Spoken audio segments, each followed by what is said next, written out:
Good evening.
Instrument start किए थे हम लोगों ने लास्ट क्लास में। इंस्ट्रूमेंट्स में ब्लॉक डायग्राम ऑफ सीआरटी देखे थे। CRT cathode ray tube, in block diagram of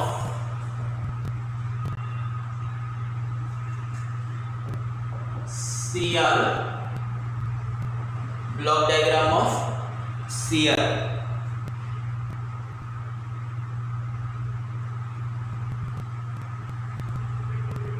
CRT दो टाइप के डिफ्लेक्शन प्लेट्स, एक vertical deflection plate,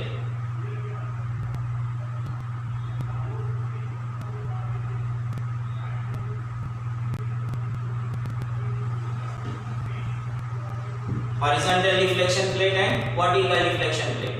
Plates which are placed vertically are horizontal deflection plates. तो plates which are placed horizontally are vertical deflection plates. ये आगे पीछे हो गया चलेगा, ब्लॉक डायग्राम ही है, एक्चुअल प्लेसमेंट नहीं कर रहे हम लोग। HDP horizontal deflection plate, VDP vertical deflection plate.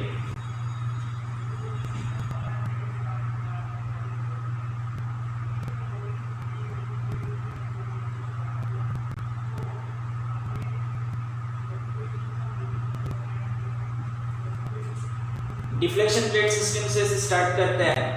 दो टाइप के deflection plates, pair of plates है, horizontal deflection plate and vertical deflection plate. इसमें से बेसिक पॉइंट ध्यान में रखना है, horizontal deflection plates are connected to horizontal amplifier and vertical deflection plates are connected to vertical amplifier. मैंने शुरुआत में स्क्रीन बताते वक्त, सीआरओ स्क्रीन बताते वक्त या सीआरओ बताते वक्त आप लोगों को बताया था कि इसका स्क्रीन ग्राफ पेपर के जैसे होता है, और जब हम लोग ग्राफ प्लॉट करते हैं तो ग्राफ प्लॉट करते वक्त हॉरिजॉन्टल और वर्टिकल ऐसे दोनों कोऑर्डिनेट्स की जरूरत होती है। हॉरिजॉन्टल वर्टिकल दोनों कोऑर्डिनेट्स की जरूरत होती है। सिर्फ वैसे यहाँ पे HDP गिव्स हॉरिजॉन्टल डिफ्लेक्शन, तो vertical deflection plate this gives vertical deflection. और उनको स्पेसिफिकली जैसा इनका नाम है उसके अकॉर्डिंग एम्पलीफायर से कनेक्ट करेंगे। हॉरिजॉन्टल डिफ्लेक्शन प्लेट को हॉरिजॉन्टल एम्पलीफायर से, vertical deflection plate vertical amplifier से। वर्टिकल डिफ्लेक्शन प्लेट ये कनेक्ट होगा वर्टिकल एम्पलीफायर से,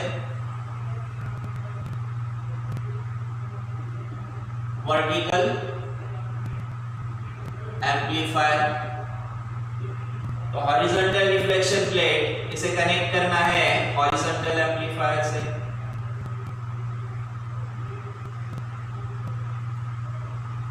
हॉरिजॉन्टल एम्पलीफायर।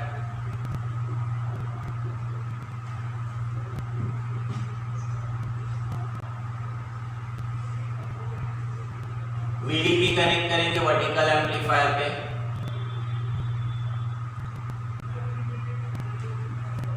दो इनपुट सिग्नल्स, इन दो इनपुट सिग्नल्स में से हॉरिजॉन्टल एम्पलीफायर का सिग्नल स्टैंडर्ड सिग्नल होता है, नोन सिग्नल होता है। तो वही वर्टिकल एम्पलीफायर का सिग्नल अननोन सिग्नल होता है। उस ऐसा सिग्नल जिसको एनालाइज करना है वो सिग्नल अप्लाई किया जाता है वर्टिकल एम्पलीफायर पे, वर्टिकल एम्पलीफायर पे भी डायरेक्ट नहीं लगता है, वर्टिकल एटेन्यूएटर लगाया जाता है। वर्टिकल एटेन्यूएटर, वर्टिकल एटेन्यूएटर पे Y इनपुट जो कनेक्ट होगा वर्टिकल एम्पलीफायर से। यहाँ जो इनपुट होता है ये इनपुट वर्टिकल एम्पलीफायर के इनपुट के साथ डायरेक्ट मैच नहीं होता है, उस वजह से बीच में एक इंटरमीडिएट कनेक्टर लगाया जाता है जिसे वर्टिकल एटेन्यूएटर कहा गया है। Input directly amplifier vertical amplifier के इनपुट पे कनेक्ट नहीं होता है। यहाँ का जो इनपुट सिग्नल है ये इनपुट टर्मिनल और यहाँ का इनपुट टर्मिनल, इन दोनों को आपस में इंटरफेस करने के लिए बीच में कनेक्टर लगाया जिसे एटेन्यूएटर कहा जाता है। जैसे सेट टॉप बॉक्स होता है, हम लोग टीवी के साथ सेट टॉप बॉक्स कनेक्ट करते हैं, केबल कनेक्शन होता है और ये केबल सेट टॉप बॉक्स पे कनेक्ट होता है, सेट टॉप बॉक्स टीवी पे कनेक्ट होता है। ये केबल का वायर डायरेक्टली टीवी पे कनेक्ट नहीं होता है, बीच में हम लोग एक डिवाइस लगाते हैं, इंटरमीडिएट डिवाइस। उसी तरह से यहाँ से इनपुट वर्टिकल एम्पलीफायर पे डायरेक्ट नहीं दिया जाता है, उसको लगता है वर्टिकल एटेन्यूएटर।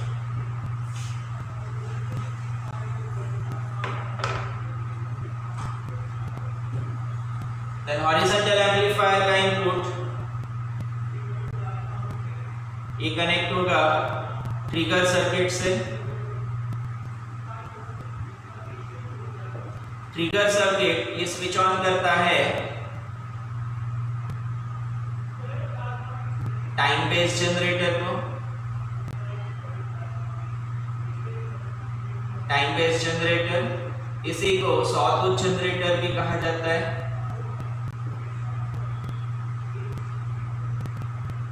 सॉटूथ जनरेटर, और इस टाइम बेस्ड जनरेटर से इनपुट कनेक्ट होता है हॉरिजॉन्टल एम्पलीफायर पे। अब यहाँ दो ऑप्शंस हैं, एक तो X input for standard signal, X input standard signal, known signal, या दूसरा time based signal from time based generator. This signal is also standard signal. Horizontal amplifier को इनपुट दो तरीके से दिया जा सकता है, एक तो टाइम बेस्ड जनरेटर के थ्रू या फिर X इनपुट के थ्रू। देन ये ट्रिगर सर्किट ये तभी ट्रिगर होगा जब यहाँ से इनपुट आता है, इसके लिए ये वर्टिकल एटेन्यूएटर का आउटपुट कनेक्ट किया जाता है ट्रिगर सर्किट के इनपुट में। वर्टिकल एटेन्यूएटर का आउटपुट कनेक्ट होता है ट्रिगर सर्किट के इनपुट में।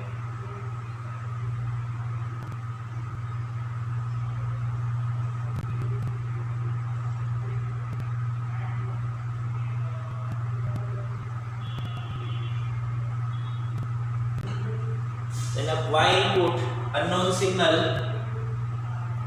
Y input unknown signal, ऐसा सिग्नल जो हम लोग को चेक करना है, जिसके पैरामीटर्स चेक करना है, उस सिग्नल को कहा गया है अननोन सिग्नल। और जिस सिग्नल के पैरामीटर्स नोन है, पैरामीटर मतलब फ्रीक्वेंसी, एम्पलीट्यूड, उसकी वोल्टेज की वैल्यू, वो सभी पैरामीटर्स जिसके नोन है उसे कहा जाता है स्टैंडर्ड सिग्नल।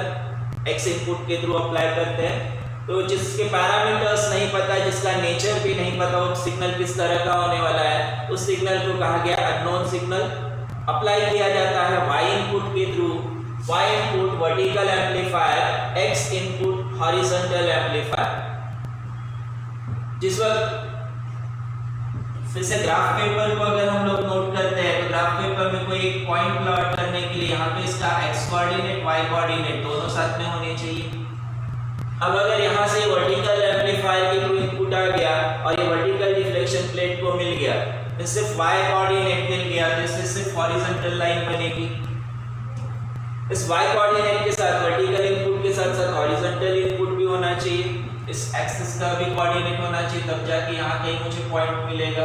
और ये पॉइंट मिलता है, ये पॉइंट मिलता है, ऐसे नंबर ऑफ पॉइंट्स मिलता है, तो इसे कर्व बना सकते हैं, कोई ग्राफ या कोई वेवफॉर्म बनाया जा सकता है। यहाँ वर्टिकल रिफ्लेक्शन प्लेट के पास इनपुट तो आ गया, HDP के पास इनपुट आने का है, HDP के पास इनपुट आने का है। सर्किट या टाइम डिले सर्किट कहा जाता है, स्पेसिफिकली इसे डिले लाइन सर्किट कहा जाता है। इस डिले लाइन सर्किट से वर्टिकल एम्पलीफायर के आउटपुट को डिले किया जाता है। डिले किया जाता है means this delay line circuit holds output of vertical amplifier till horizontal amplifier generates output। delay line circuit. This delay line circuit holds output of vertical amplifier till horizontal amplifier generates output. अब delay line circuit में इसको hold करके रखा है, कब तक hold करके रखेगा, जब तक trigger circuit time based generator को ऑन करेगा, टाइम बेस्ड जनरेटर से हॉरिजॉन्टल एम्पलीफायर का आउटपुट मिलेगा। और अब जब ये हॉरिजॉन्टल एम्पलीफायर के पास आउटपुट तैयार है, उस वक्त delay line circuit vertical amplifier के आउटपुट को रिलीज करेगा। यहाँ से VDP को आउटपुट मिलेगा, यहाँ से HDP को आउटपुट मिलेगा। हॉरिजॉन्टल एम्पलीफायर का आउटपुट HDP पे कनेक्ट होगा, तो वर्टिकल एम्पलीफायर का आउटपुट मिलेगा। और अब जब ये हॉरिजॉन्टल एम्पलीफायर के पास आउटपुट तैयार है, उस वक्त delay line circuit vertical amplifier के आउटपुट को रिलीज करेगा। यहाँ से VDP को आउटपुट मिलेगा, यहाँ से HDP को आउटपुट मिलेगा। हॉरिजॉन्टल एम्पलीफायर का आउटपुट HDP पे कनेक्ट होगा, तो वर्टिकल एम्पलीफायर का आउटपुट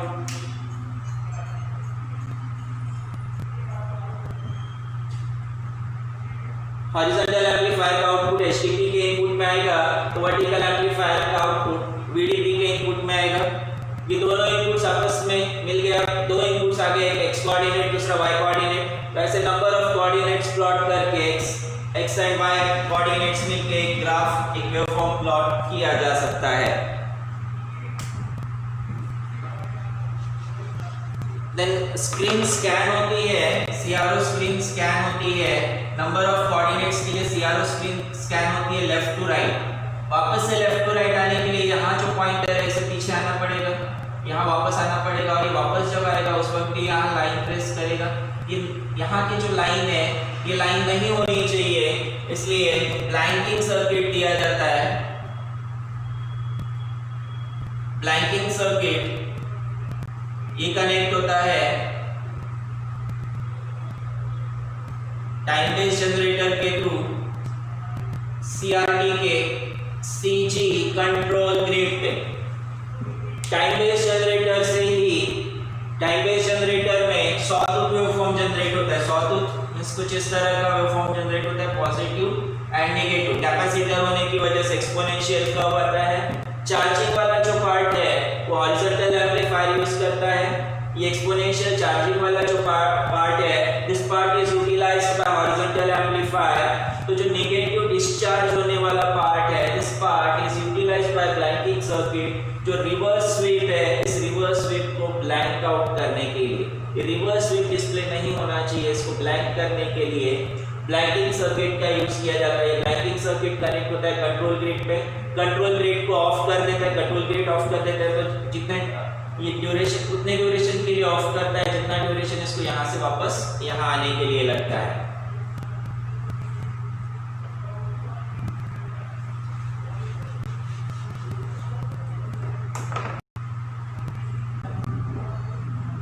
दो पार्ट्स में डिवाइड करते हैं। पावर सप्लाई दो पार्ट्स में डिवाइड करते हैं। High voltage power supply,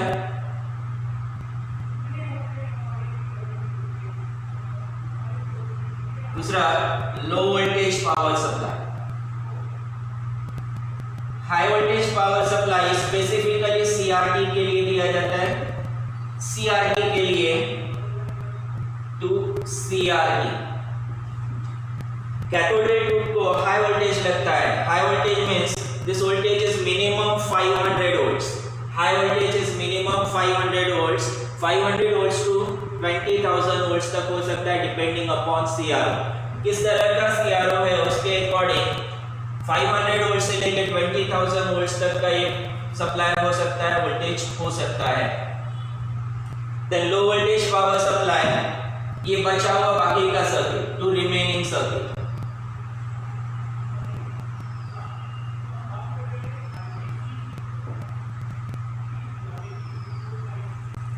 to remaining circuit CRT के अलावा बाकी जितना पार्ट है उन सब को power supply low voltage power supply होगा। तो सिर्फ CRT के लिए high voltage power supply, this high voltage power supply is much higher than 3 phase power supply. 3 phase power supply 440 volt होता है, उससे भी काफी ज्यादा होता है। इसके लिए स्पेशल सप्लाई यहाँ कनेक्ट किया जाता है, स्पेशल ट्रांसफार्मर लगता है जिसे EHT कहा जाता है। बट वो अपना पार्ट नहीं है, हम लोगों को सिर्फ इतना ही बताना है। दो अलग अलग पावर सप्लाई, एक हाई वोल्टेज पावर सप्लाई, दूसरा low voltage power supply. High voltage power supply is connected to CRT, cathode ray tube, 1000 volts. Then बाकी बचा हुआ जो सर्किट है उसके लिए लो वोल्टेज पावर सप्लाई। एक बार फिर से डायग्राम देखते हैं, पूरा डायग्राम बन गया। अब इसे फिर से एक बार देखते हैं। सीआरटी से स्टार्ट किया था हम लोगों ने। सीआरटी में पेयर ऑफ प्लेट्स, जिसमें दो पेयर ऑफ प्लेट्स, एक हॉरिजॉन्टल डिफ्लेक्शन प्लेट, दूसरा वर्टिकल डिफ्लेक्शन प्लेट। एक तो हॉरिजॉन्टल डिफ्लेक्शन प्लेट, दूसरा vertical deflection plate. Horizontal deflection plate horizontal amplifier पे कनेक्ट होगा, vertical deflection plate vertical amplifier पे कनेक्ट होगा। इनपुट सिग्नल y इनपुट होता है, तो हॉरिजॉन्टल एम्पलीफायर पे स्टैंडर्ड सिग्नल x इनपुट होता है, या फिर टाइम बेस्ड जनरेटर, इसी को सॉटूथ जनरेटर भी कहा जाता है। टाइम बेस्ड सिग्नल कैसा होता है ये हम लोग डिटेल में देखेंगे। सॉटूथ जनरेटर और टाइम बेस्ड जनरेटर। इस टाइम बेस्ड जनरेटर को ऑन करने के लिए trigger circuit, time based generator को ऑन करने के लिए trigger circuit. Unknown input signal vertical amplifier को डायरेक्ट नहीं अप्लाई करते, बीच में एक कनेक्टर लगाया जाता है जिसे वर्टिकल एटेन्यूएटर कहा जाता है। वर्टिकल एटेन्यूएटर पे जैसे ही इनपुट है, इसके आउटपुट से ट्रिगर सर्किट ऑन होगा। Vertical amplifier meanwhile output generate करेगा। इस ड्यूरिंग हॉरिजॉन्टल एम्पलीफायर का आउटपुट जनरेट होने का, इसलिए डिले लाइन सर्किट इसे कुछ माइक्रोसेकंड्स तक होल्ड करके रखेगा। देन टाइम बेस्ड जनरेटर अपने टाइम बेस्ड सिग्नल्स जनरेट करेगा और ये टाइम बेस्ड सिग्नल सप्लाई होंगे हॉरिजॉन्टल एम्पलीफायर के पास। अब हॉरिजॉन्टल एम्पलीफायर के पास इनपुट है, यहाँ से ये आउटपुट अप्लाई करेगा हॉरिजॉन्टल रिफ्लेक्शन प्लेट्स पे, और सेम टाइम पे delay line circuit vertical amplifier के आउटपुट को रिलीज करेगा। दोनों एम्पलीफायर के आउटपुट साइमल्टेनियसली प्लेट्स पे अप्लाई होंगे, जिससे स्क्रीन पे हम लोगों को कुछ ग्राफिकल फॉर्म्स दिखेंगे। देन स्क्रीन ट्रेस होती है left to right screen trace होना, वहां तक की पॉइंट्स ठीक है, लेकिन जब वापस इलेक्ट्रॉन बीम को लेफ्ट साइड आना है, उस ड्यूरिंग कोई वेवफॉर्म जनरेट नहीं होनी चाहिए, इसलिए कंट्रोल ग्रिड को ऑफ कर देते हैं using blanking circuit. Blanking circuit retracing के ड्यूरिंग कंट्रोल ग्रिड को ऑफ कर देता है, जिससे आउटपुट उस ड्यूरेशन के लिए ब्लैंक हो जाता है। और ये कुछ माइक्रोसेकंड का ड्यूरेशन होता है, जो हम लोगों को आसानी से आइडेंटिफाई नहीं होता है। पावर सप्लाई में दो टाइप के power supply, high voltage power supply and low voltage power supply. High voltage power supply सिर्फ सीआरटी के लिए, बाकी जितना भी डायग्राम है, जितने भी सर्किट्स है, सभी को लो वोल्टेज पावर सप्लाई दिया जाता है। देन टाइम बेस्ड जनरेटर देखते हैं। टाइम बेस्ड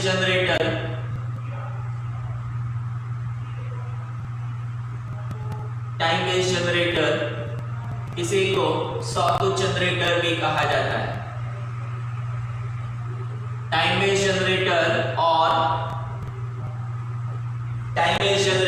और सॉटूथ जनरेटर, इसमें ट्रांजिस्टर यूज होता है। हम लोगों ने जो ट्रांजिस्टर देखा था, इसमें 3 टर्मिनल्स,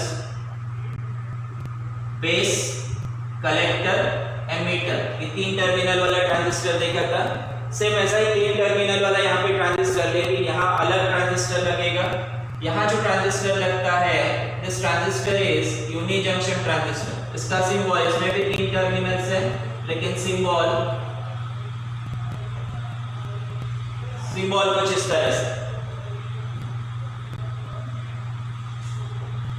बेस की जगह यहाँ पे इसमें ये स्ट्रेट लाइन और यहाँ से स्लैंट होती है, ये बीच में कनेक्ट होता है। ये 2 पॉइंट्स के बीच में ये पॉइंट आना चाहिए, यहाँ से हॉरिजॉन्टल लाइन, और ये फिर स्लैंट होकर सेंटर में यहाँ पे कनेक्ट होगा। यहाँ इसका ये टर्मिनल एमीटर होता है, इधर बेस P2, इधर बेस P1। 3 टर्मिनल्स इसमें भी, लेकिन टर्मिनल्स के नाम चेंज हुए, एमीटर और 2 बेस होते हैं। Time based generator using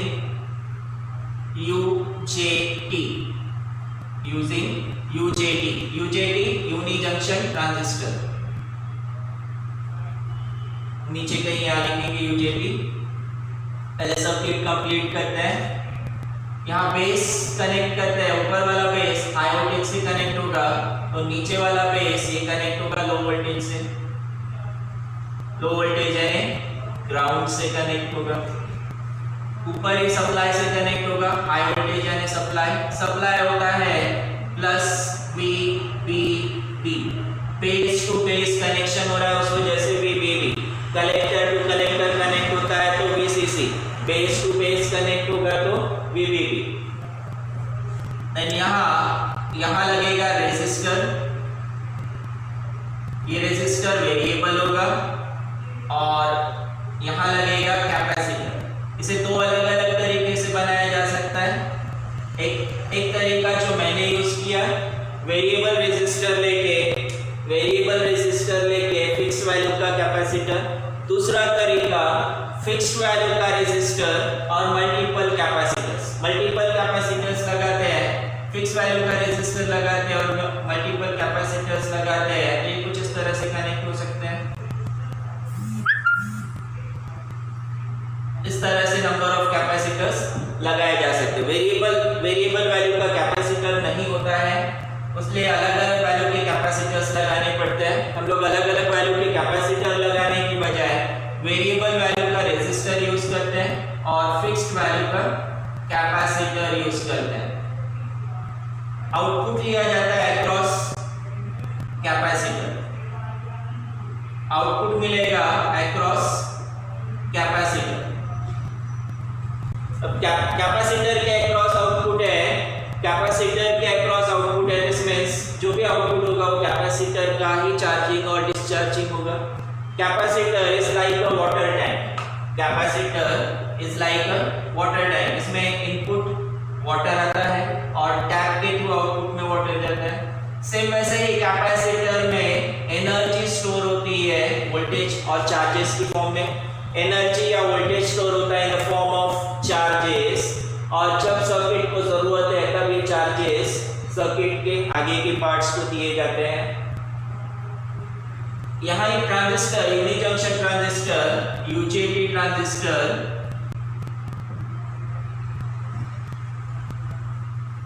uni junction transistor, ये ऑन होता है when negative voltage और reverse voltage is applied at emitter।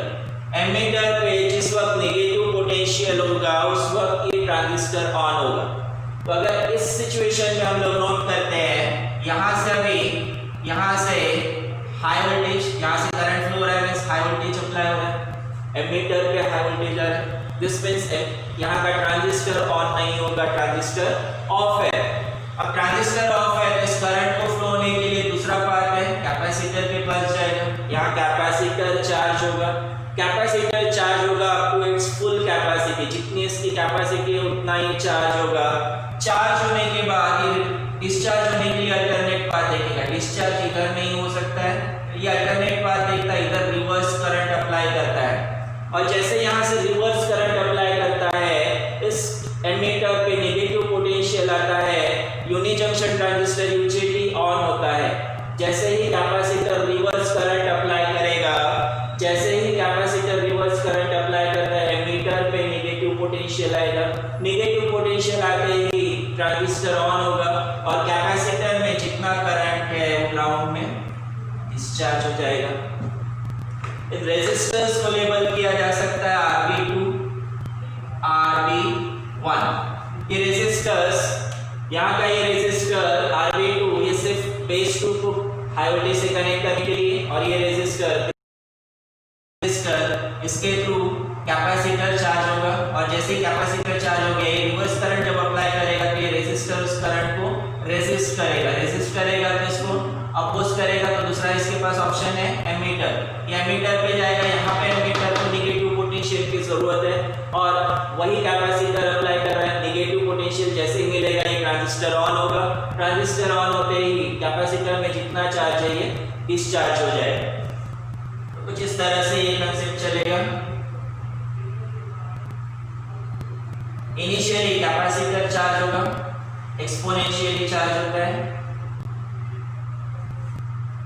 Voltage V, maximum capacitor की कैपेसिटी Vc कंसीडर करते हैं। ये V तक चार्ज हो सकता है, लेकिन जितनी इसकी कैपेसिटी उतना ही चार्ज हो गया। चार्ज होने के बाद ये रिवर्स पोटेंशियल अप्लाई कर रहा है ट्रांजिस्टर को। जैसे ट्रांजिस्टर को रिवर्स पोटेंशियल मिलेगा, ट्रांजिस्टर ऑन होगा, कैपेसिटर डिस्चार्ज होगा। कैपेसिटर का चार्जिंग टाइम ज़्यादा होता है, कंपैरेटिवली इसका डिस्चार्जिंग टाइम काफ़ी कम होता है। अगर आप लोग इसको ध्यान तो इसका चार्जिंग टाइम काफी ज्यादा है कंपेयर टू इसका डिस्चार्जिंग टाइम। चार्जिंग टाइम काफी ज्यादा है कंपेयर टू डिस्चार्जिंग टाइम। एक बार कैपेसिटर डिस्चार्ज हो गया, अब इसके पास रिवर्स पोटेंशियल नहीं है, तो एमीटर से ट्रांजिस्टर ऑफ हो गया। एमीटर पे नेगेटिव पोटेंशियल नहीं है, ट्रांजिस्टर ऑफ हो गया। जैसे ट्रांजिस्टर ऑफ हो गया, यहाँ का करंट ऑन है, फिर से कैपेसिटर चार्ज होने लगेगा, फिर कैपेसिटर चार्ज होने लगेगा, फिर कैपेसिटर चार्ज हो गया, तो ये अपना रिवर्स करंट एमीटर को अप्लाई करेगा, इधर ट्रांजिस्टर ऑन होगा। ट्रांजिस्टर जैसे ही ऑन हो गया, कैपेसिटर डिस्चार्ज होगा। इसे मार्क किया जाता है स्वीप टाइम TS और TR retrace time. TS sweep time, TR retrace time. इस वेवफॉर्म के दोनों पार्ट्स यूज किए जाते हैं। ब्लैंकिंग सर्किट हॉरिजॉन्टल एम्पलीफायर्स का स्वीप टाइम यूज करता है, तो blanking circuit retrace time use करता है। ये नेगेटिव वोल्टेज, ये नेगेटिव जाते हुए जो वोल्टेज है उसको यूज करता है ब्लैंकिंग सर्किट कंट्रोल ग्रिड को ऑफ करने के लिए। तो हॉरिजॉन्टल एम्पलीफायर यूज करता है कैपेसिटर का ये चार्जिंग वाला पार्ट। बना लो इसे।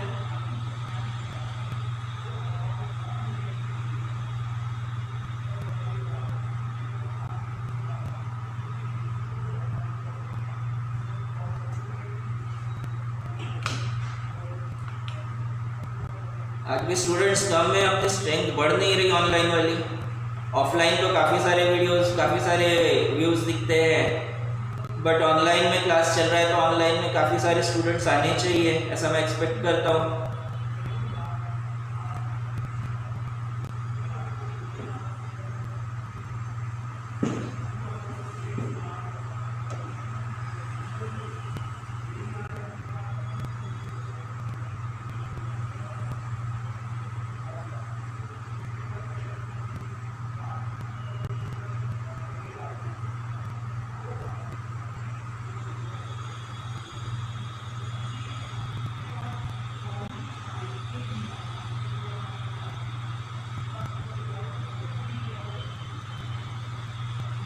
डायग्राम्स बना लो।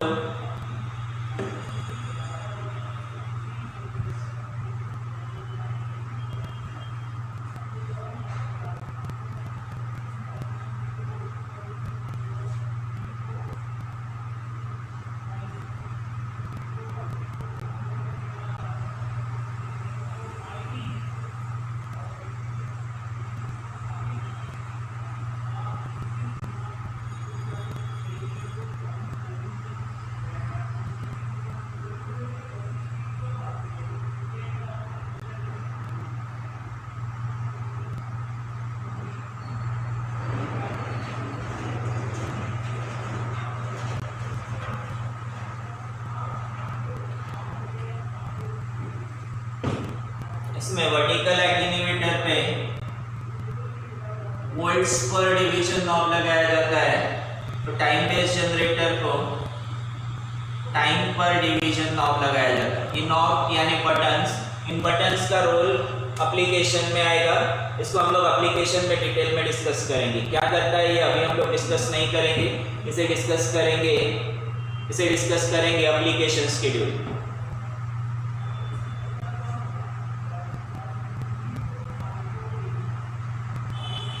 डायग्राम हो गया तो बताते भी जाओ।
डिफ्लेक्शन प्लेट सिस्टम देखते हैं।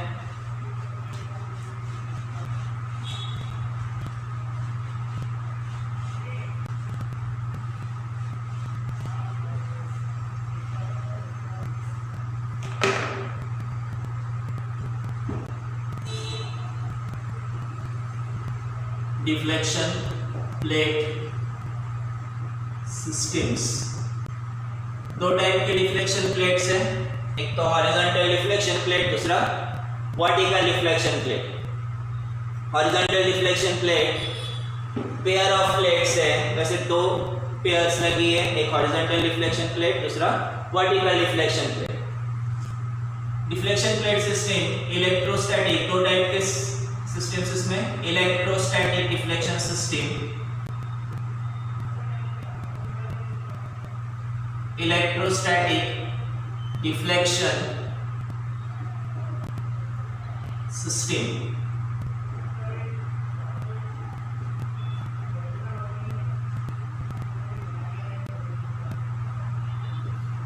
Pair of plate, pair of plate पे ऊपर पॉजिटिव सप्लाई प्लस ईडी, नीचे यहाँ पे minus ED. Positive to negative flux lines flow होती है, positive to negative flux lines flow होती है, तो डॉटेड लाइन से इमेजिनरी लाइंस होती है। Positive to negative downwards arrow दिखाते हैं, जिससे ये समझ में आता है कि लाइंस पॉजिटिव से स्टार्ट होकर निगेटिव साइड आ रही है। स्ट्रेट लाइंस होती है, स्ट्रेट लाइंस होती है, और टुवर्ड्स एंड ये लाइंस कर्व हो जाती है। जैसे यहाँ पे प्लेट्स एंड होगी, एंड साइड ये लाइंस कर्व्ड हो जाती है, एंड साइड टुवर्ड्स एंड ये लाइंस कर्व्ड होती है।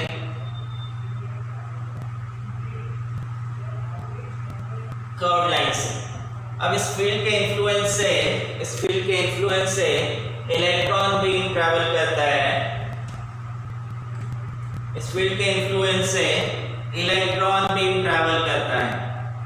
इलेक्ट्रॉन बीम इस फ्लक्स या पॉजिटिव नेगेटिव फील्ड के इन्फ्लुएंस से फ्लो होता है। Electron beam negatively charge particle है, इलेक्ट्रॉन नेगेटिवली चार्ज पार्टिकल है, तो जैसे ही पॉजिटिव फील्ड के इन्फ्लुएंस में आएगा, जैसे पॉजिटिव फील्ड के इन्फ्लुएंस में आएगा, पॉजिटिव फील्ड इसे अपनी तरफ अट्रैक्ट करेगा, साथ ही में नेगेटिव फील्ड इसे डिफ्लेक्ट करेगा, अपने रिपेल करेगा, डिफ्लेक्ट करेगा मींस रिपेल करेगा। तो ये दोनों की फोर्स की वजह से, इन दोनों फोर्सेस की वजह से, पॉजिटिव और नेगेटिव चार्जेस की वजह से जो इलेक्ट्रॉन हो रहा था, now it takes parabolic path, और जैसे ये फील्ड से बाहर आएगा फिर से स्ट्रेट लाइन में फ्लो होगा, और ये स्ट्रेट लाइन में मूव होता है, फ्लो होता है, और स्क्रीन पे जनरेट करता है एक स्पॉट जिसे ब्राइट स्पॉट कहा जाता है।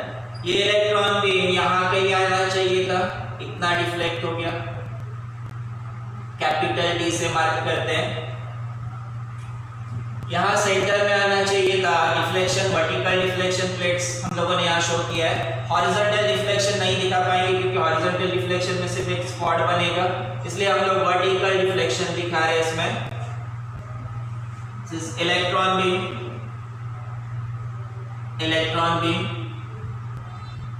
flowing in straight path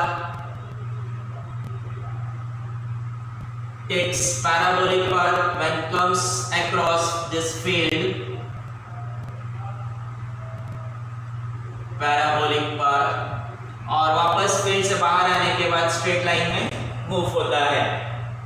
These lines, dotted lines are flux lines, imaginary flux lines। यहाँ इलेक्ट्रिक फील्ड की वजह से इलेक्ट्रॉन बीम डिफ्लेक्ट हो रहा है, उस वजह से इसे कहा जाता है इलेक्ट्रोस्टैटिक डिफ्लेक्शन सिस्टम। इसमें डिफ्लेक्शन सेंसिटिविटी बताया जाता है। डिफ्लेक्शन सेंसिटिविटी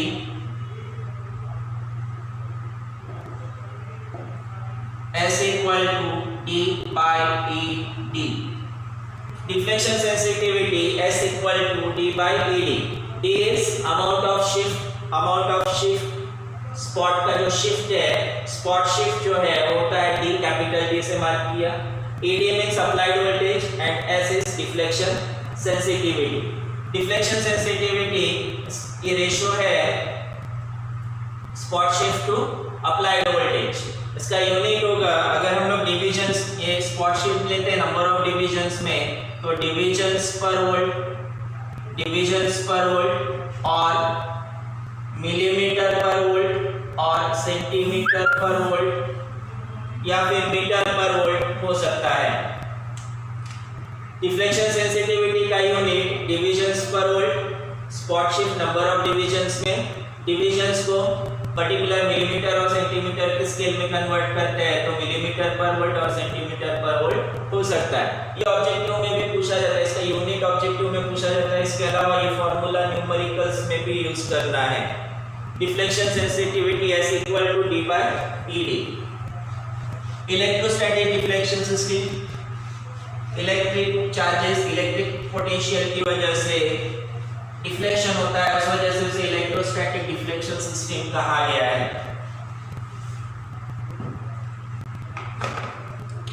ये डिफ्लेक्शन डिपेंड करेगा इलेक्ट्रॉन बीम की स्पीड पे, दो डिफ्लेक्शन प्लेट्स के डिस्टेंस के बीच में डिपेंड करता है और अप्लाइड वोल्टेज पे डिपेंड करता है ये spot shift.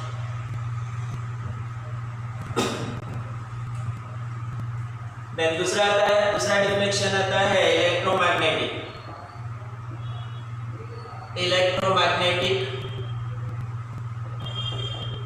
Deflection system. Electromagnetic deflection system, electromagnetic deflection system. यहाँ इलेक्ट्रॉन गन असेंबली जो इलेक्ट्रॉन बीम एमिट करेगा, सीआरटी की नेक पे यहाँ पेयर ऑफ मैग्नेट्स रखे जाते हैं।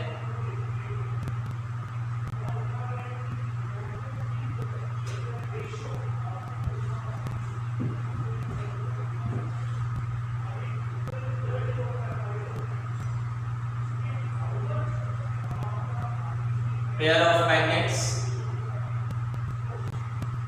हॉरिजॉन्टल एंड वर्टिकल, ऐसे पेयर ऑफ मैग्नेट्स रखेंगे, इनको डिफ्लेक्ट करेगा, कुछ पर्टिकुलर अमाउंट में डिफ्लेक्ट करेगा। जो इलेक्ट्रॉन बीम सेंटर में कहीं आने वाला था वो डिफ्लेक्ट होके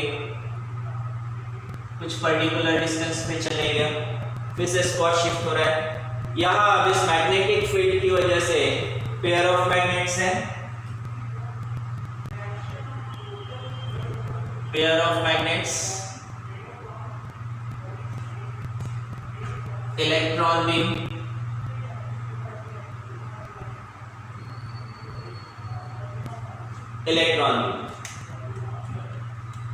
यहाँ जैसे इलेक्ट्रॉन बीम फ्लो होने लगता है, जैसे इस मैग्नेटिक फील्ड के इन्फ्लुएंस में आएगा, इस फील्ड के इन्फ्लुएंस में आते ही इलेक्ट्रॉन बीम डिफ्लेक्ट होगा, या तो ऊपर या नीचे। मैंने यहाँ अपवर्ड मूवमेंट दिखाया, बट ऐसा जरूरी नहीं है कि हमेशा अपवर्ड ही हो, ये डाउनवर्ड्स भी हो सकता है।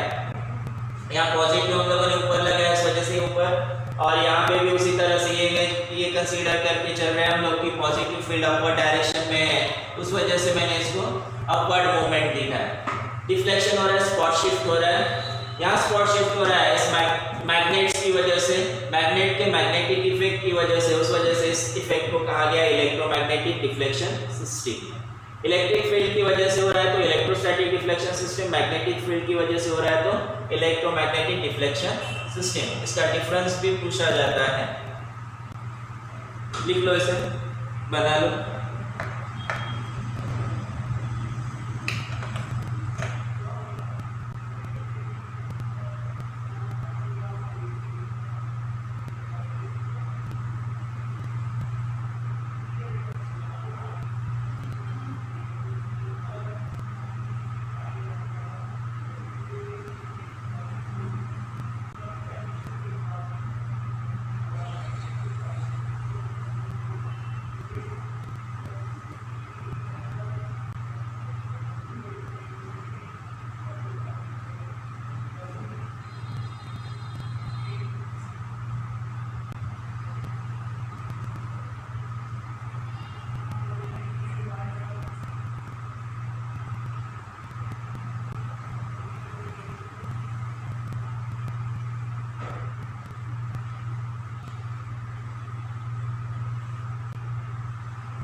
हो गया, सभी का हो गया।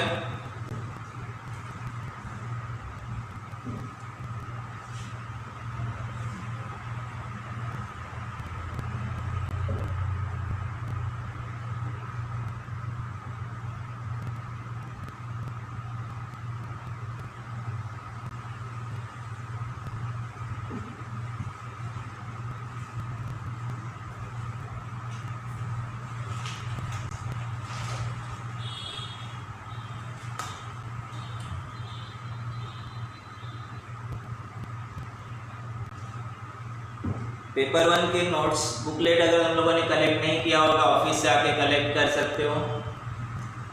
थियरी पूरा उसमें कवर हो जाएगा आप लोगों का। कोई दूसरा बुक खरीदने की जरूरत नहीं है।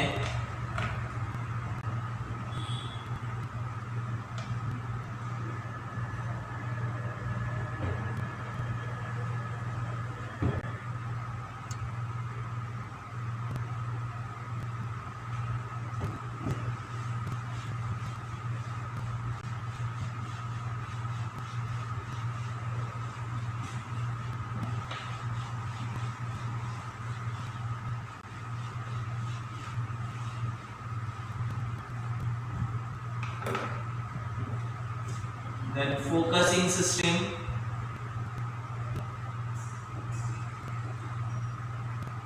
focusing system used in CRT, cathode ray tube में फोकसिंग सिस्टम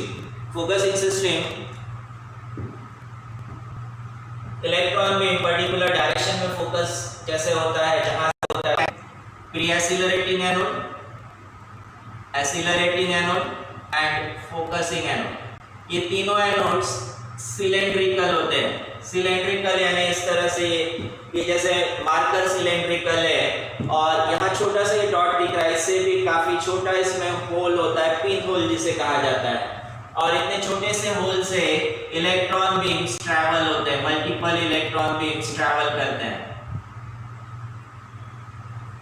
सिमेट्रिक स्ट्रक्चर है, ट्रैवल होते हैं, मल्टीपल इलेक्ट्रॉन बीम्स ट्रैवल करते हैं। सिमेट्रिक स्ट्रक्चर है, जितना अपर पार्ट उतना ही।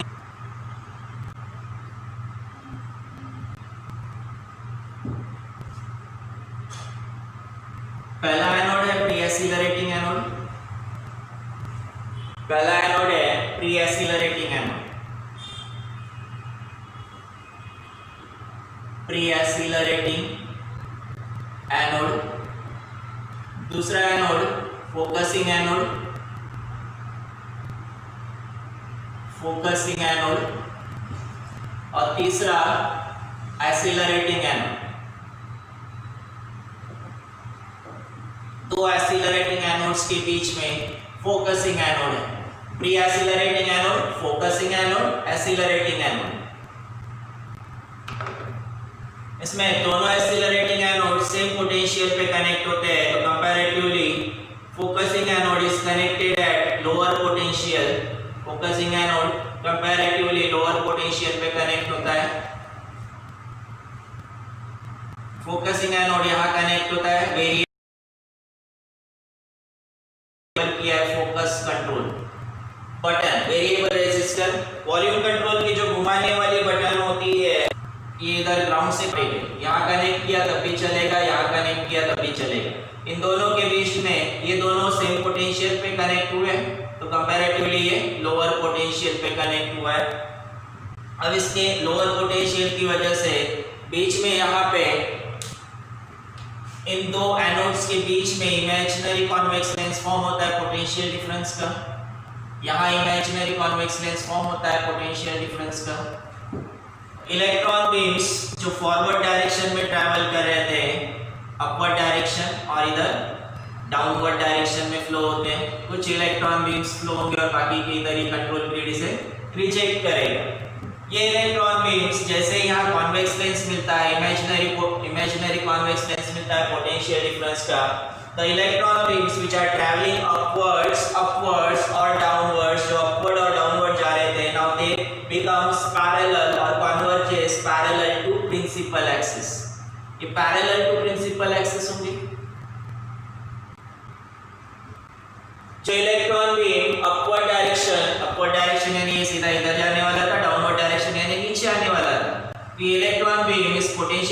एक्सिस के कॉन्वेक्स लेंस की वजह से पैरेलल टू प्रिंसिपल एक्सिस हो गए। अब यहाँ फिर से दो एनोड्स के बीच में इमेजिनरी कॉन्वेक्स लेंस फॉर्म होगा पोटेंशियल डिफरेंस का। इस वजह से इस कॉन्वेक्स लेंस की वजह से जो इलेक्ट्रॉन बीम्स हॉरिजॉन्टल जा रहे थे they converge at a point, और यहाँ से ये इलेक्ट्रॉन बीम स्ट्रेट लाइन में फ्लो होते हैं हाई वेलोसिटी से टू स्क्रीन, और यहाँ जनरेट करेंगे ब्राइट स्पॉट। यहाँ ये जनरेट होता है ब्राइट स्पॉट। इसे कहा जाता है focusing system, electrostatic focusing system भी कहा जाता है, focusing system of CR. Basic concept इसमें दो एनोड्स को सेम पोटेंशियल पे कनेक्ट किया, फोकसिंग एनोड पे अपवर्ड और डाउनवर्ड डायरेक्शन में जा रहे थे, initially parallel to principal axis, उसके बाद सिंगल पॉइंट पे कन्वर्ज होके आगे फॉरवर्ड डायरेक्शन में मूव होंगे टू स्क्रीन।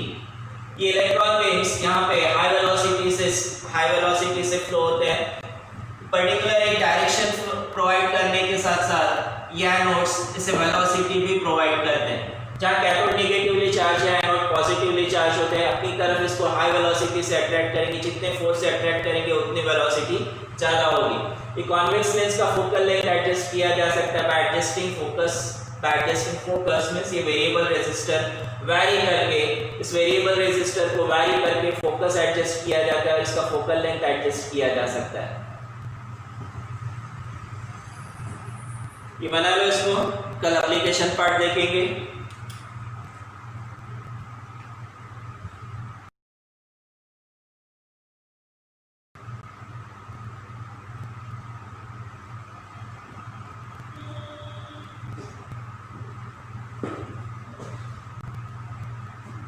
कोई डाउट्स अभी तक के टॉपिक में?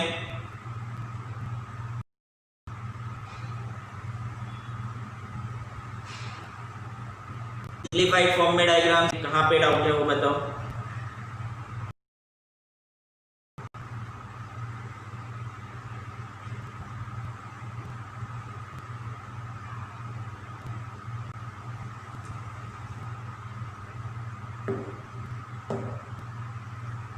कहाँ पे डाउट है बताओ फोकसिंग सिस्टम में?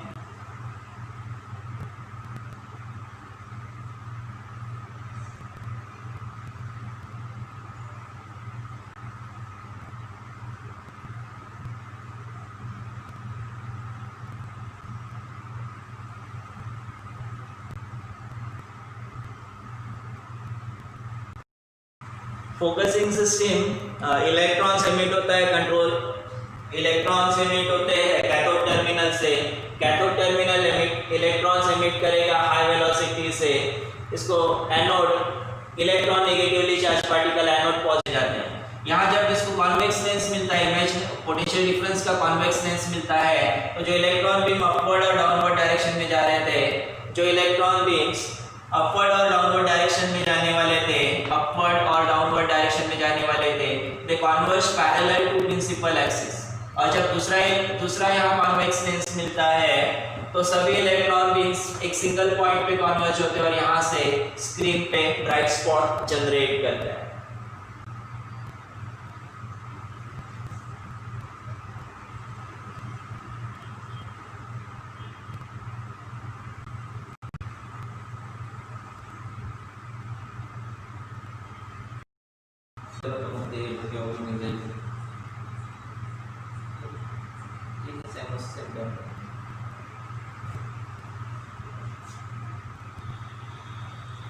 कल कंटिन्यू करते हैं।